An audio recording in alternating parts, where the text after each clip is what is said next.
Di tengah upaya angkatan bersenjata Ukraina memperdalam parit pertahanan, posisi mereka terdeteksi oleh pengintai Rusia dari udara. Pemantauan dilakukan menggunakan drone yang menyisir area pertahanan di wilayah konflik.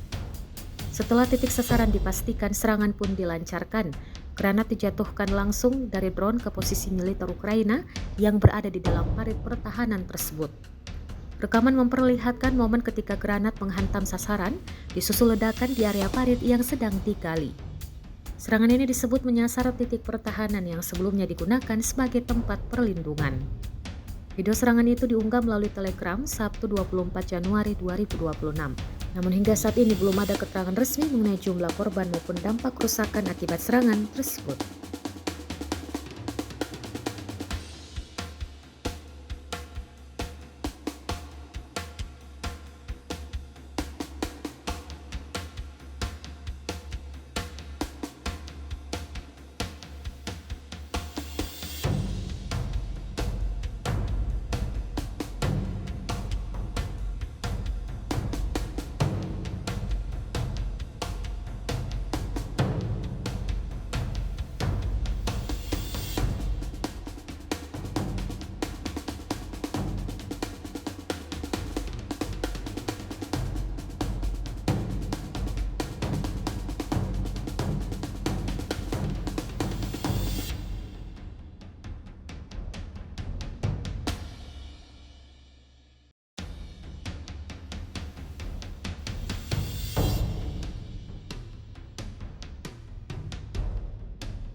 Download Tribun X sekarang, menghadirkan lokal menjadi Indonesia.